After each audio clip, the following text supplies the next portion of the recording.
tous, bienvenue à ce café de l'IRESP, c'est le 17e café de l'IRESP. On accueille aujourd'hui le professeur Pierre-Yves Baudot, qui est professeur de sciences politiques à l'université Paris 1 et qui travaille sur les politiques du handicap. Il va nous présenter un travail qu'il a réalisé avec son collègue Thomas Chevalier sur l'assignation à résidence, la condition résidentielle des personnes handicapées en France.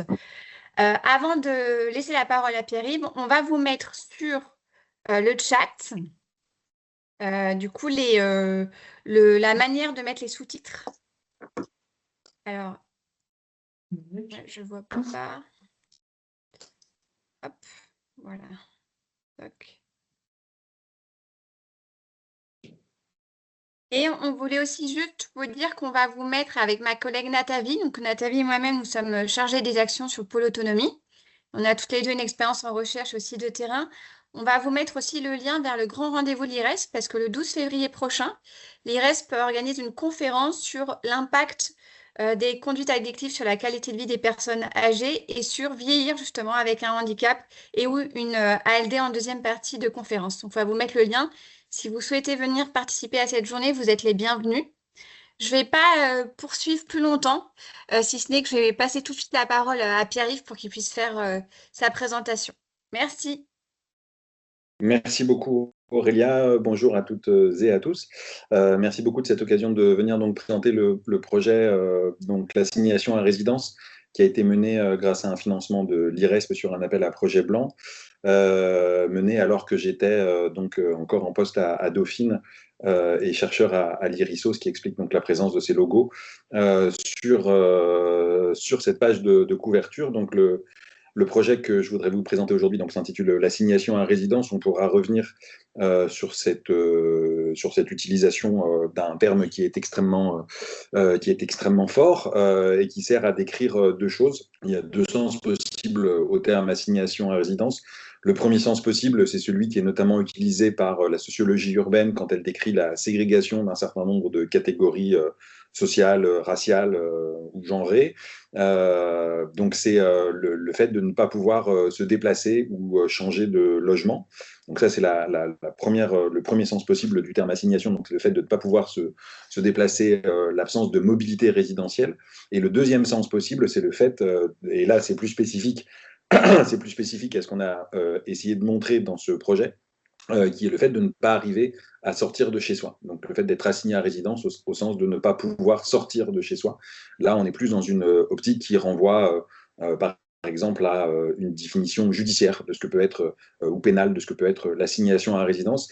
Et il nous semble, et c'est l'objectif du rapport que nous avons rendu en février dernier, il nous semble que ces deux définitions possibles du terme assignation correspondent assez bien à ce que nous avons pu voir sur le terrain et essayer de mesurer sur le terrain. Donc, je dis on parce que c'est un travail qui a été mené par une équipe de recherche et le rapport a été rédigé par mes soins et avec la coopération et la collaboration donc, de Thomas Chevalier qui est postdoctorant au FNRS, donc le Fonds national de la recherche scientifique belge.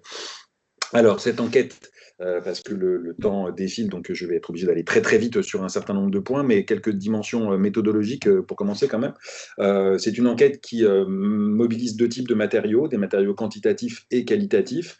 On ne peut pas parler de recherche ou de méthode mixte dans la mesure où ces deux dimensions sont disons, faiblement corrélées, mais on a essayé d'illustrer un certain nombre de propositions issues du traitement quantitatif par des matériaux qualitatifs, et on a aussi essayé de fabriquer nos hypothèses de traitement quantitatif par du matériau qualitatif. Donc c'est à l'aide des entretiens qu'on a pu fabriquer un certain nombre d'hypothèses de travail sur le matériau quantitatif. Le matériau quantitatif, il se base sur une enquête de l'INSEE qui est un peu vieille, qui date de 2013, qui est l'enquête logement, et qui n'avait jusqu'à notre travail jamais été exploité sous l'angle du handicap, alors qu'il existe, même si la question est particulièrement mal tournée, il existe dans l'enquête logement de l'INSEE une possibilité de travailler sur la présence d'une personne handicapée dans le foyer. Ce qui fait que notre enquête n'est pas centrée, en tout cas sur le plan quantitatif,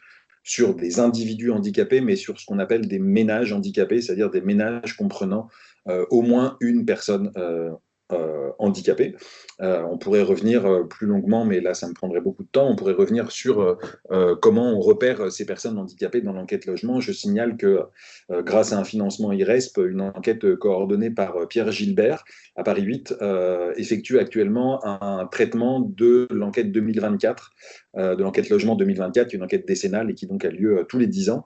Et donc Pierre va pouvoir bénéficier donc des résultats des résultats de cette enquête 2024, ce qui permettra d'identifier un certain nombre de points communs, mais aussi d'évolutions peut-être, même si la question n'est pas formulée exactement de la même façon. Sur le plan qualitatif, on s'est basé sur un corpus de 35 entretiens, qui sont des entretiens longs, non directifs, sous forme de récits de vie, avec des personnes qu'on a rencontrées donc, de différentes manières. On les a rencontrées d'abord par un tri aléatoire dans les registres de la Maison départementale des personnes handicapées de Paris, que je remercie pour sa collaboration dans ce projet. Et on avait choisi 2 arrondissements, le 17e et le 19e, histoire de faire varier à la fois des conditions de logement, du logement social et du logement résidentiel, mais aussi évidemment des conditions sociales, notamment des conditions économiques et matérielles d'existence, et puis aussi une variation certaine sur la qualité du bâti. Le bâti du 17e et le bâti du 19e n'ont pas tout à fait les mêmes caractéristiques. On a aussi utilisé des registres, enfin des personnes qui s'étaient plaintes auprès du défenseur des droits pour 2 motifs principaux. Le premier motif, c'était un motif de discrimination lié au handicap de part des propriétaires ou des agences immobilières dans l'accès au marché locatif privé.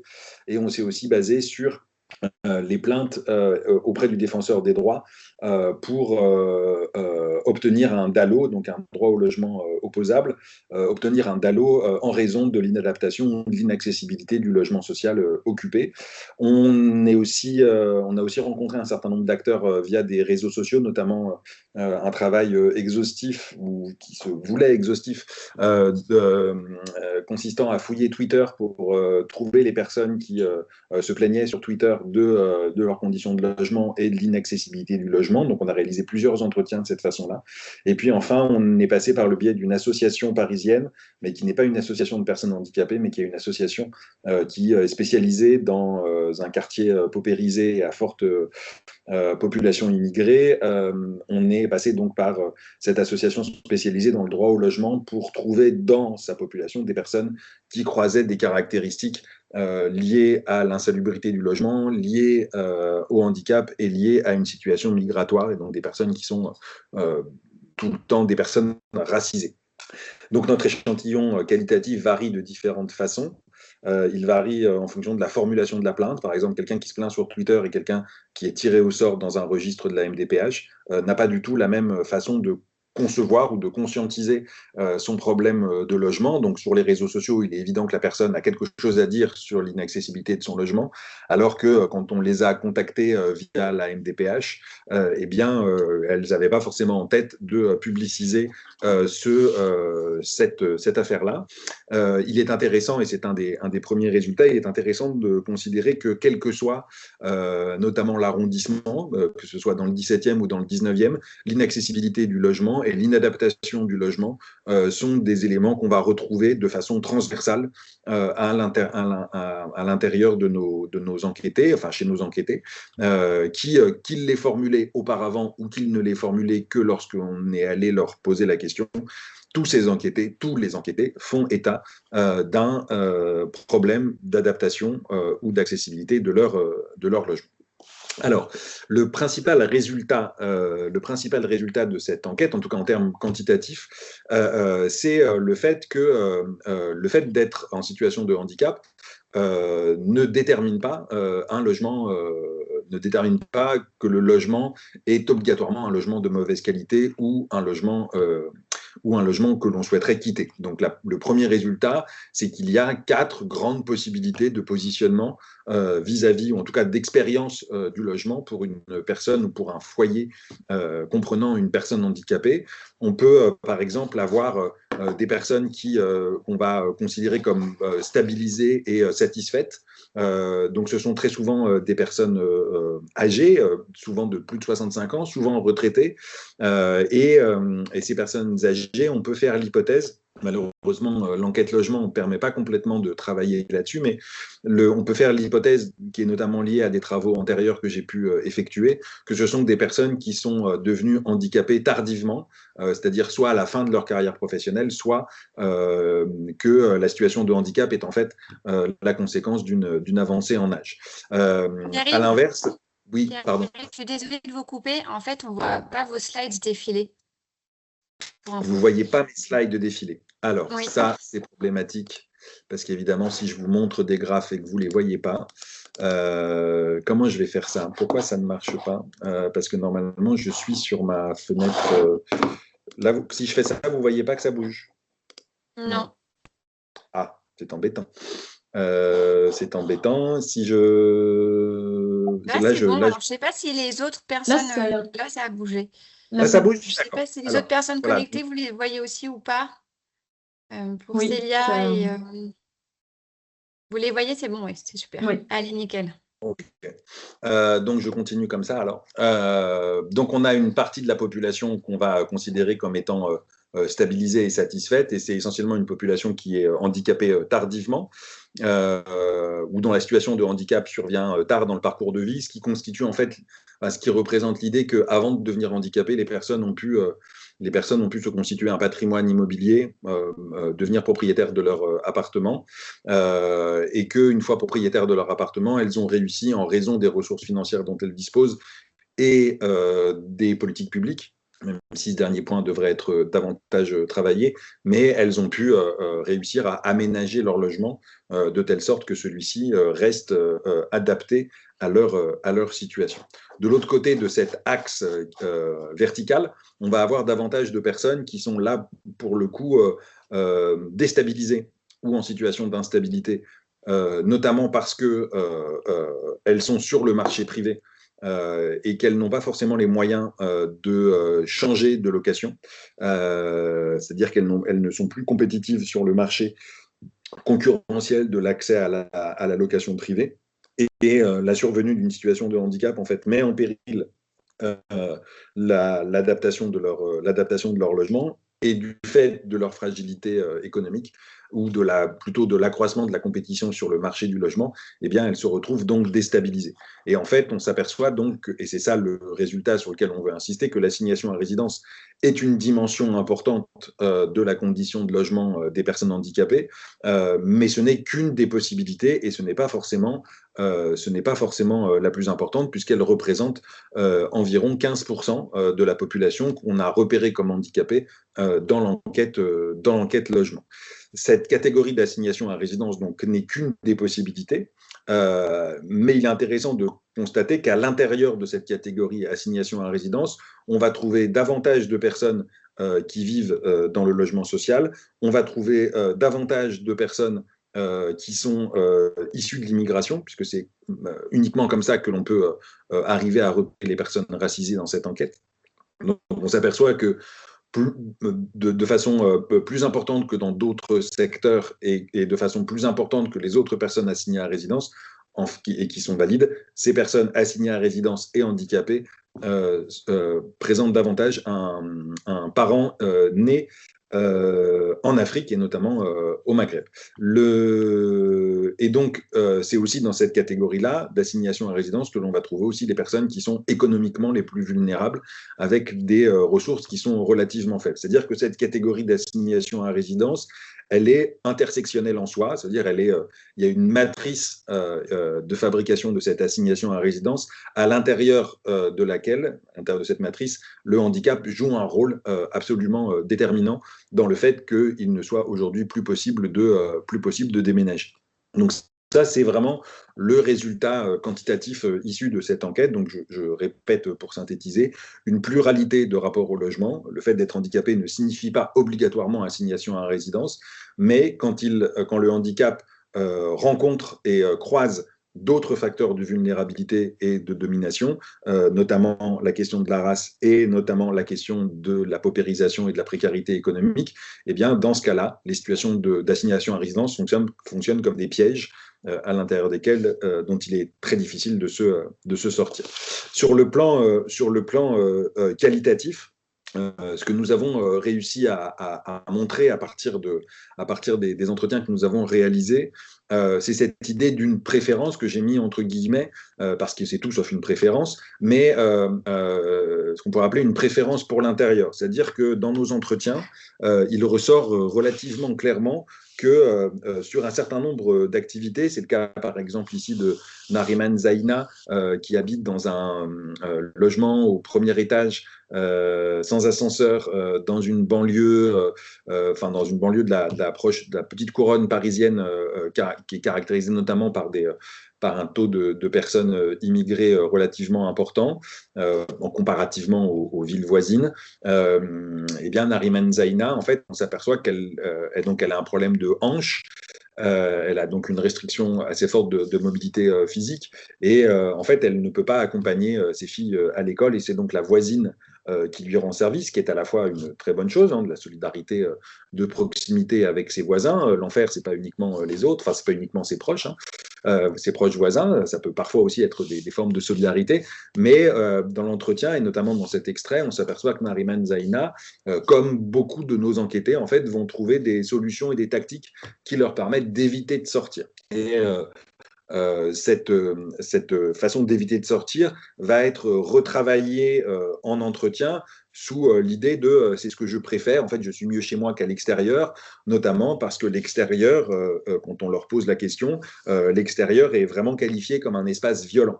Donc vous avez vu que dans le métro parisien, une personne aveugle est décédée le 30 décembre dernier.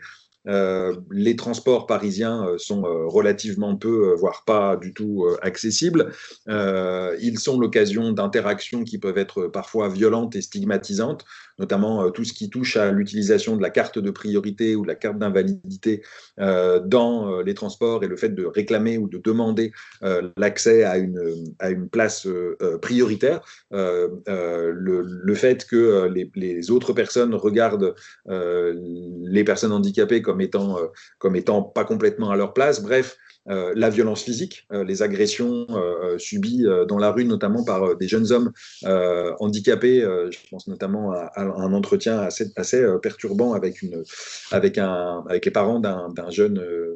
D'un jeune, il avait 40 ans, mais d'un jeune autiste qui raconte un grand nombre d'agressions perpétuelles. Et puis, le fait que voilà, se déplacer dans le métro pour une personne, notamment avec une déficience intellectuelle, c'est prendre le risque de se confronter à une panne, une grève, un dysfonctionnement quelconque du réseau de transport public et que ce dysfonctionnement peut menacer en fait les routines que les personnes ont mis en place pour arriver à faire face à cette incertitude urbaine. Et donc pour éviter cette incertitude, en fait, les personnes développent une forme de préférence pour l'intérieur, préférence qui est en fait l'intériorisation d'une forme intériorisation à tous les sens du terme. Il n'y a pas de jeu de mots, c'est un vrai mécanisme, une intériorisation donc d'une domination qui est la domination en fait d'un espace public qui est en fait que l'on peut définir comme un espace non mixte. C'est un espace pour personnes valides et c'est bien cette perception de l'espace public comme étant un espace pour personnes valides qui est retranscrite dans les entretiens que nous avons pu mener. Ce qui a pour conséquence d'amener les personnes handicapées à être moins présentes à l'extérieur, ce qui les rend moins visibles dans l'espace public et ce qui contribue à accréditer l'idée que cet espace public, en fait, vit très bien et qu'il ne présente pas de dysfonctionnement majeur, ce qui est en fait le résultat donc d'une silenciation totale de la plainte des personnes handicapées. Alors, ces personnes handicapées, il ne faudrait pas tomber dans une lecture totalement misérabiliste, mais ces personnes handicapées, elles sortent, elles se déplacent. Simplement, se déplacer demande un travail en plus qui peut être un travail sur le corps. Donc là, on a un extrait d'un entretien avec Didi Dadi, qui est un enquêté, pardon, qui a un problème, une maladie chronique, et dont le frère est coach sportif, enfin qui est devenu coach sportif à force d'entraîner son frère donc à se préparer à sortir. Donc il y a une forme de conditionnement du corps, un coaching physique spécifique dans le cas de M. Dakadi, pour le préparer à l'extérieur. C'est aussi le cas, par exemple, d'une personne qui vit avec une narcolepsie et qui, quand elle sait qu'elle doit avoir un événement à l'extérieur, va prendre de la Ritaline pour tenir le coup. Donc, ça fait partie des personnes qui sont obligées d'avoir recours à un coaching ou à une préparation spécifique. C'est aussi un travail en plus, donc sur le plan sanitaire, mais c'est aussi un travail en plus sur le plan administratif, notamment parce que ces personnes sont amenées, par exemple, dans le cadre de la réservation d'un transport spécialisé, elles sont appelées à anticiper, et c'est un vrai travail supplémentaire, elles sont appelées à anticiper leur déplacement, parfois 48 heures ou une semaine à l'avance, et d'avoir un horaire qui est extrêmement précis et qui va les empêcher de bénéficier et de vivre en fait tout un ensemble de moments informels, avec leur entourage. Et donc, le fait de sortir de chez soi, en soi, c'est un travail spécifique. Et ce travail spécifique, eh bien, quand on peut l'éviter, on l'évite. C'est aussi ce qui va expliquer cette préférence pour l'intérieur. Et puis ensuite, ces personnes handicapées de notre échantillon, notamment celles qui travaillent ou celles qui travaillaient beaucoup, par exemple, c'est le cas de Florence Tassin, qui était gouvernante dans les grands palaces parisiens. Elle avait une vie très extérieure, quoi, très vraiment tournée vers l'extérieur. Elle raconte dans cet extrait qu'elle profitait de Paris au maximum, des grands magasins, des grandes balades, etc. Et revenue d'une pathologie chronique, l'a vraiment assignée à domicile, elle ne sort quasiment plus, elle va quasiment pas au cinéma parce qu'elle ne peut pas rester assise très longtemps en raison de la pathologie qui est la sienne, et que là, donc, elle doit sa petite joie du moment, c'est d'être obligée d'aller chercher sa petite fille à l'école. Et donc, ça l'oblige à sortir et à marcher. Mais sinon, le reste du temps, en fait, elle me raconte qu'elle n'est quasiment pas sortie de la semaine. Et en fait, les personnes handicapées vivent en ville. Quand elles vivent en ville, elles ont parfois un rapport à la ville qui les fait vivre une ville sans plaisir, quoi, sans les charmes de la vie urbaine. Donc ni cinéma, ni restaurant, ni déplacement, ni tourisme, enfin, voilà, une ville qui est décrite par la géographie du handicap. Et c'était très saisissant dans les entretiens de voir à quel point les personnes handicapées en fait décrivent la ville à partir des appuis dont elles disposent pour se faire aider. Donc, elles savent que dans tel commerce, elles auront un commerçant qui les aidera à choisir ce qu'elles veulent acheter, alors que dans tel autre, elles trouveront une personne beaucoup moins sympathique. Elles savent que telle station de métro est dite accessible, mais en réalité, elle ne l'est pas. Elles savent que tel arrêt de bus est problématique. Donc, c'est une géographie de la ville qui est appréciée à partir du handicap. Et c'est une ville surtout qui, finalement, bénéficie assez peu, enfin, les charmes de la vie urbaine leur sont quasiment interdites, ce qui renforce d'autant plus la frustration. Et tous ces éléments-là partent en fait de l'idée il est difficile de sortir de chez moi, donc si je sors de chez moi, il faut que je sois sûr que les choses seront préparées pour moi et qu'elles me seront accessibles. Et c'est ce sentiment-là très fort d'un espace public qui est nettement moins sûr que son domicile, qui est l'un des résultats qui est le plus saisissant sur le plan sociologique. Voilà, j'ai parlé un peu trop longtemps, mais j'ai fait ce que j'ai pu pour aller le plus vite possible. C'était très bien, merci beaucoup Pierre-Yves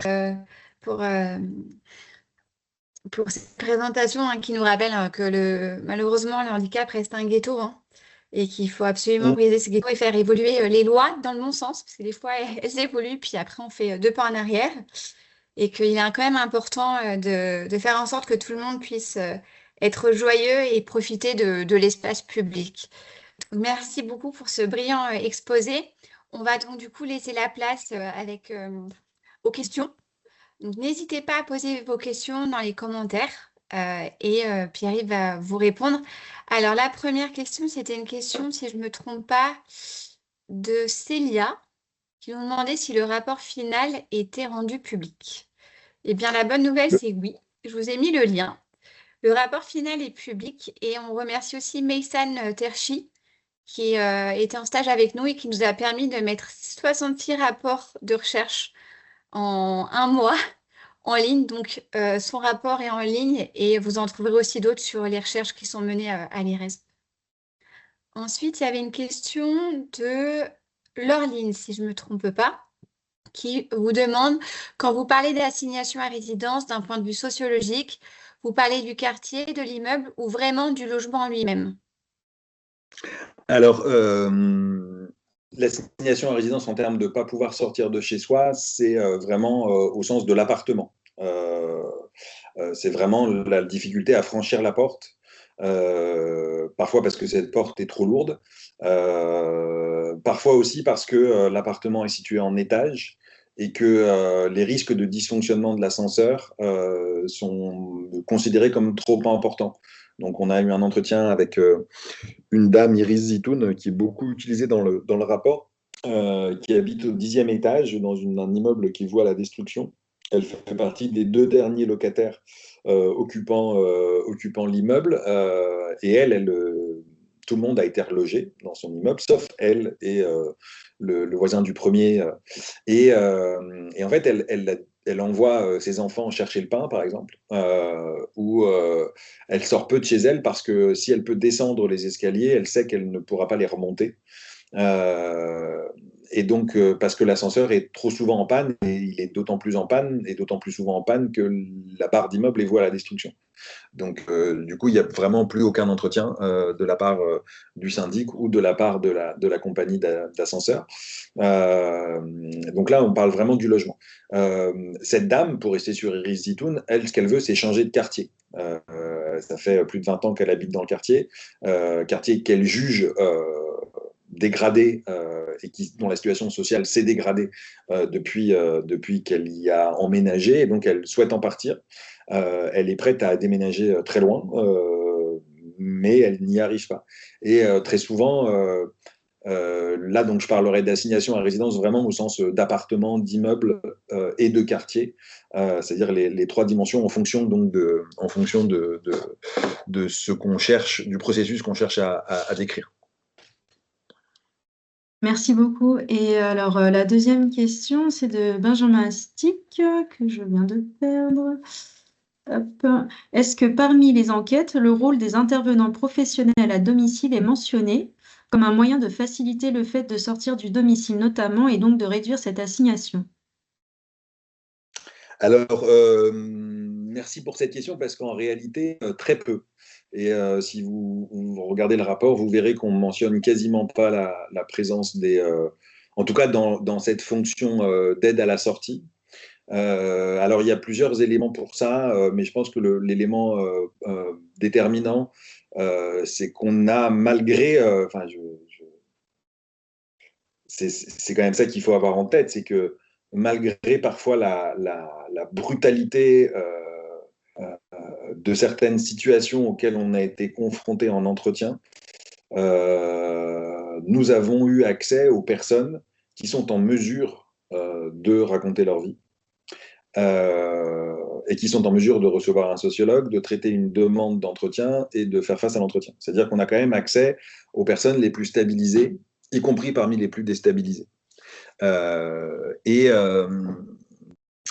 donc, en fait, on a aussi accès d'une certaine manière aux personnes les plus autonomes. Ce qui fait qu'il est possible que, dans la plupart des cas, on avait des présences d'intervenants professionnels, mais ceux-ci n'étaient pas mentionnés comme des aides à la sortie. Dans la mesure où, à mon avis, ces personnes, c'est une bonne question, je n'avais jamais réfléchi comme ça, dans la mesure où à mon avis, ces personnes sont encore suffisamment autonomes pour sortir seules. Et le cas où les personnes ne peuvent pas sortir seules, c'est des enfants. Et dans ces cas-là, on a les entretiens avec les parents qui, en fait, jouent le rôle, dans ce cas-là, d'intervenants professionnels, d'aidants. Mais je réfléchirais, merci Benjamin à la question, je réfléchirais sous ce sens-là.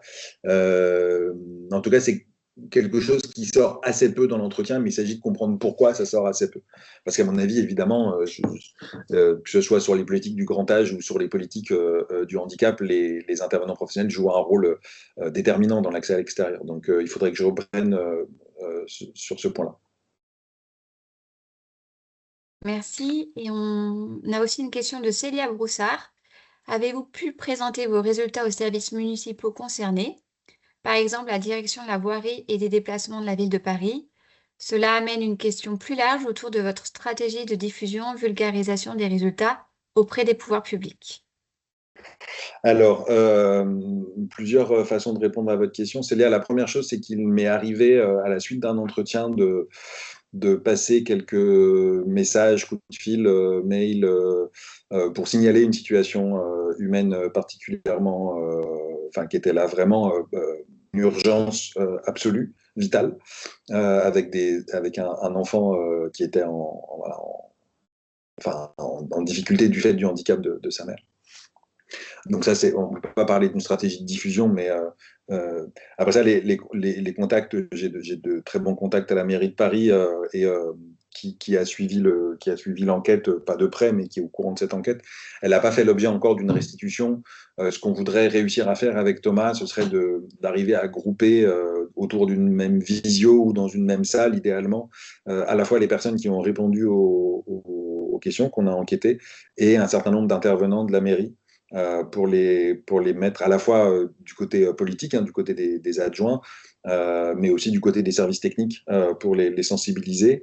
Par ailleurs, ce rapport, c'était pas vraiment calculé, mais ce rapport, il est sorti, il a été utilisé par la Fondation pour le logement des défavorisés, qui a consacré son rapport sur le mal logement l'an dernier à la question du logement des personnes handicapées, et on a eu l'occasion de travailler avec cette fondation pour le logement des défavorisés, donc l'ex-fondation Abbé Pierre, ça a permis en fait d'apporter des éléments d'enquête immédiat. Donc la couverture médiatique de ce rapport a été extrêmement importante, ce qui m'a permis d'avoir plusieurs rendez-vous avec notamment des élus, des députés sur la question donc, de l'accessibilité du logement et d'aboutir, alors je ne dis pas que j'en suis à l'origine, mais d'aboutir par exemple au dépôt d'une proposition de loi, notamment portée par Alma Dufour, Sébastien Pétavy et Anaïs Bellouassa Chérifi, visant à la suppression de l'article 64 de la loi Elan, qui est l'article qui revient sur l'accessibilité du bâti. Par ailleurs, dans le cadre de ce projet, j'ai publié un article dans Droit et Société qui est dans le rapport, portant sur la suppression de l'obligation d'accessibilité du bâti neuf. Article qui a eu un écho certain, voilà, pour un article scientifique, je trouve que c'est quand même pas mal d'être cité dans plusieurs rapports parlementaires et dans des discussions parlementaires. Donc voilà, par ailleurs, ce rapport va faire l'objet d'une publication à la fois en anglais et en français dans 2 maisons d'édition. C'est pas encore signé, mais ça devrait le faire. Et la publication de ce rapport sera aussi l'occasion d'une forme de publicisation, mais je retiens le fait qu'il est certainement nécessaire aujourd'hui d'arriver à trouver dans l'agenda, de prendre le temps de mettre en place cette réunion avec les services techniques, la direction de l'habitat, la DHUP, au ministère du Logement, mais qui sont des services qui par ailleurs sont assez peu sensibles à la question du handicap. La voirie et le logement, c'est pas facile de les sensibiliser à la question du handicap. Voilà. Alors, une autre question de Frédéric Richard. Vous montrez que l'environnement extérieur est insécure. Est-ce le cas pour l'environnement familier et de proximité ou seulement pour l'environnement nouveau? Merci Frédéric. Bonne question. Je dirais qu'en fait, l'espace proche peut être a priori une source de protection, de ressources, de liens, de voisinage. Donc là, on l'a vu dans le cas de Madame Zaina.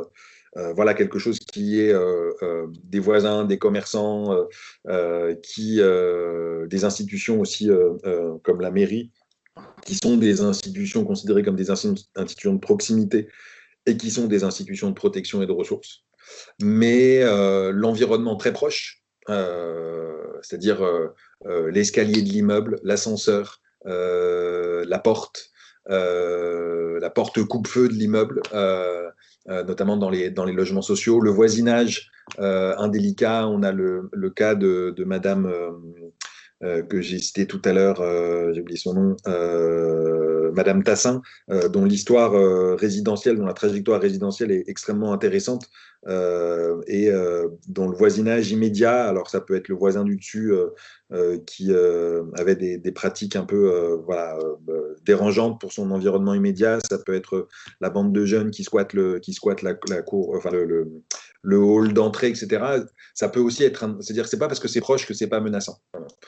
Et c'est aussi parfois l'idée que chez certaines personnes handicapées, les lieux de soins peuvent être très éloignés de leur domicile en raison d'un certain nombre de la dispersion géographique des spécialités médicales. Et donc, elles peuvent trouver des appuis, mais qui peuvent être très éloignés de leur domicile. Donc, il n'y a pas forcément de symétrie ou de superposition entre le fait d'être proche et le fait d'être protégé, et que ce qui est loin ou nouveau est forcément dangereux.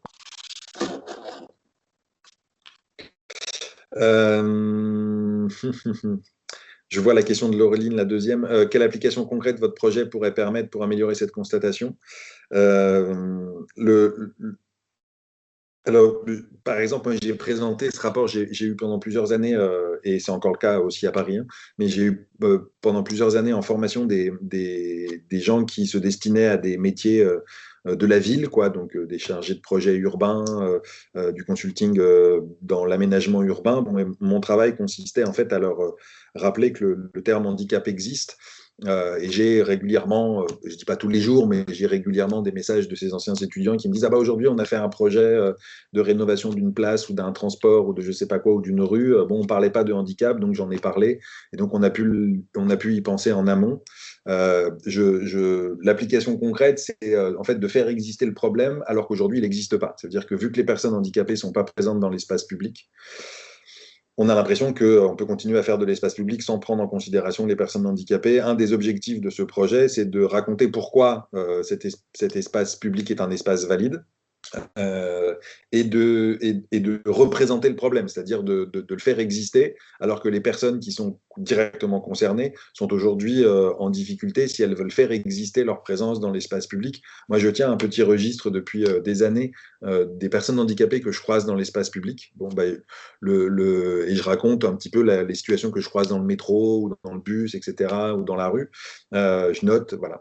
Bon, j'ai très peu d'entrées quand même. C'est-à-dire, il y a quand même... Alors, c'est que du handicap visible, évidemment, mais il y a quand même très peu d'entrées de situations où je vois des personnes handicapées dans l'espace public.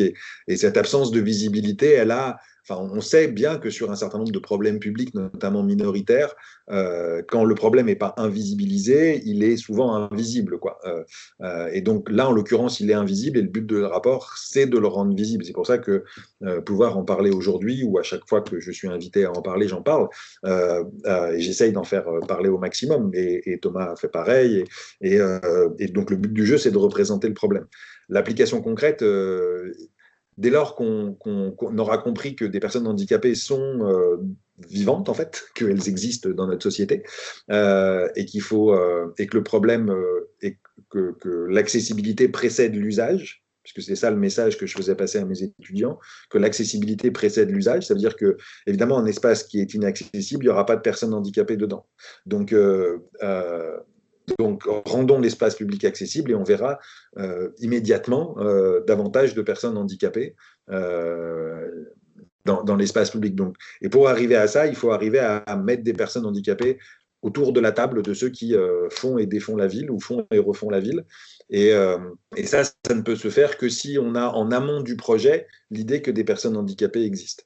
Et donc, ce rapport, il contribue à ça. Et après ça, il n'a pas de solution particulière. Il y a en plus tout un travail quand même qui est assez important sur l'accessibilité et l'adaptation du bâti par des associations ou par des personnes expertes. Et je n'ai pas vocation à dire ou à faire mieux qu'elles, mais mon travail est une modeste quand même contribution à la publicisation d'un problème qui pour l'instant est un problème invisible.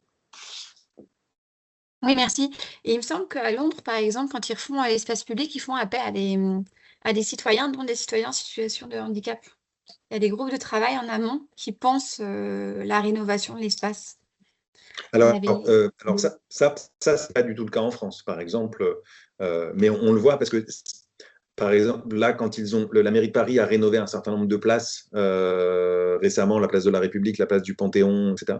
Et notamment la place du Panthéon, ils l'ont rénové avec une association qui s'appelle Jean Réville, dans laquelle la pratique de l'espace par les femmes a été prise en considération pour rénover la place. Bon. Donc c'est possible de le faire sur des questions de genre, donc c'est aussi possible de le faire sur des questions de handicap. Mais pour ça, il faut mettre dans la tête de ceux qui décident, il faut mettre dans la tête de ceux qui conduisent ces projets l'idée que la question du handicap est d'abord et avant tout une question d'accessibilité urbaine, quoi. Oui, tout à fait.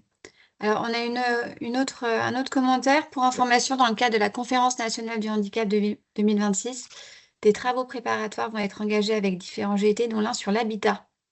La DHUP est copilote de ce GT avec la CNSA. Eh bien, ça me ravirait d'être associé, si vous Et pouvez faire Laureline qui quelque confirme, ayant vécu au Royaume-Uni, que les espaces publics sont effectivement bien plus accessibles qu'en France.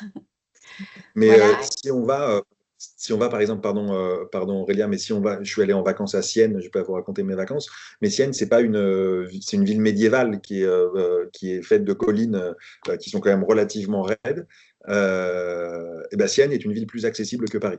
C'est-à-dire que vous voyez plus de personnes en fauteuil roulant dans les rues de la Sienne médiévale que vous n'en voyez à Paris en une année, quoi. Il y a eu un travail sur l'accessibilité d'une ville qui est pourtant a priori monument historique en entier et qui montre que les arguments qu'on peut avoir en France sont quand même, disons, très conjoncturels, quoi. Voilà. Oui, tout à fait. Et Célia nous rappelle qu'il y a une CMR aussi sur ce sujet qui est financée par l'IRESP graphique. Tout à fait. Est-ce que vous avez d'autres questions ou est-ce on termine sur ça? En tout cas, merci beaucoup à toutes et à tous pour votre participation. Merci Pierre-Yves pour votre présence Merci et pour l'invitation. aussi votre présence auprès de l'IRESP et de la CNSA en tant qu'expert, parce que vous avez plusieurs casquettes. Et on vous souhaite une bonne journée. Le café sera rediffusé bien évidemment sur le site de l'IRESP. Et si vous nous suivez sur LinkedIn, vous aurez les informations et on est à votre disposition avec Nathalie pour répondre à vos questions. Bonne journée, au revoir. Bonne journée. Merci. Au revoir.